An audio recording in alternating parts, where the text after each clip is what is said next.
K മുരളീധരനെ സംബന്ധിച്ചിടത്തോളം ഇതിനു മുൻപ് നമുക്കറിയാം വീണ ജോർജിനെ വളഞ്ഞിട്ട് ആക്രമിച്ച ഒരു സമയമുണ്ടായിരുന്നു. വീണ ജോർജ് എന്ന് പറയുന്ന ആരോഗ്യവകുപ്പ് മന്ത്രിക്ക് കഴിവില്ല എന്നും അവരെ കൊണ്ട് ഈ വകുപ്പ് ഭരിക്കാൻ കൊള്ളില്ല എന്നും അതുകൊണ്ട് കളഞ്ഞിട്ട് പൊയ്ക്കോളൂ എന്ന് പറയുന്ന ശക്തമായ ആരോപണങ്ങൾ ഉന്നയിച്ചുകൊണ്ടിരുന്ന ഒരു കാലം ഉണ്ടായിരുന്നു.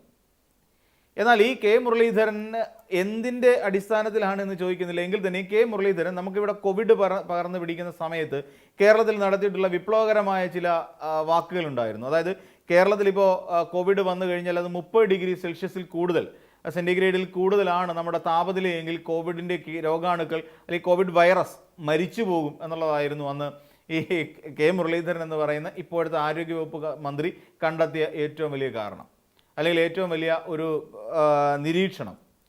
കാരണം ഈ സമയത്തൊക്കെ കോവിഡ് ഒന്നും ആക്രമിക്കില്ല. കാര്യം 30 ഡിഗ്രിക്ക് മുകളിലേക്ക് വരികയാണല്ലോ. പിന്നീട് കുറച്ചുകൂടെ കഴിഞ്ഞപ്പോൾ 40 ഡിഗ്രി എന്നുള്ളതായി.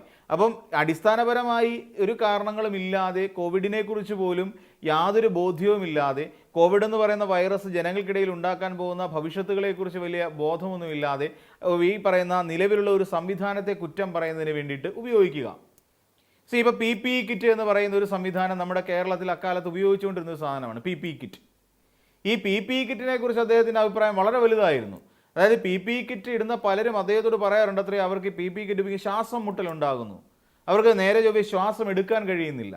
അതോടൊപ്പം അവർക്ക് അവരുടെ ദിനചര്യകൾ പലതും, അതായത് അവരുടെ പ്രാഥമിക കർമ്മങ്ങൾ പോലും അവർക്ക് നിർവഹിക്കാൻ കഴിയാത്ത ഒരവസ്ഥയിലേക്ക് ആൾക്കാർ പോകുന്നു ഈ PPE കിറ്റ് ഇട്ടുകൊണ്ട് നടക്കുമ്പോൾ. അപ്പോൾ അതൊക്കെ അവർക്ക് ബുദ്ധിമുട്ടുണ്ടാകുന്ന കാര്യമാണ്. അതുകൊണ്ട് ആകെപ്പാടെ ഒരു ശ്വാസം മുട്ടലോട് കൂടിയാണ് ഈ നാട്ടിലെ ജനങ്ങളൊക്കെ ജീവിക്കുന്നത് എന്ന് പലരും അദ്ദേഹത്തോട് പരാതി പറഞ്ഞിരുന്നു എന്നും കെ മുരളീധരൻ അദ്ദേഹത്തിൻ്റെ പ്രസംഗ മധ്യേ പലയിടങ്ങളിലും സൂചിപ്പിച്ചിട്ടുണ്ട്. എന്നാൽ ഇദ്ദേഹം ഈ പറയുന്ന രണ്ടാമത്തെ അവസ്ഥയിലേക്ക് വീണ്ടും അദ്ദേഹം ഈ പറയുന്ന ആരോഗ്യവകുപ്പ് മന്ത്രി എന്ന് പറയുന്ന സ്ഥാനത്തേക്ക് എത്തുമ്പോൾ അദ്ദേഹം അന്ന് പറഞ്ഞു വെച്ചിട്ടുള്ള പല മണ്ടത്തരങ്ങളും ഇത്തവണ ആവർത്തിക്കുമോ എന്നുള്ള ഒരു സംശയം കൂടി നമ്മുടെ മുന്നിലുണ്ട്. ഈ UDF ഭരിക്കുന്ന എല്ലാ കാലഘട്ടത്തിലും വിദ്യാഭ്യാസ വകുപ്പ് അല്ലെങ്കിൽ ഈ ആരോഗ്യ വകുപ്പ് എന്ന് പറയുന്ന വകുപ്പ് എല്ലാ കാലഘട്ടത്തിലും തകർന്ന് തരിപ്പണമായ ചരിത്രം മാത്രമേ ഉള്ളൂ.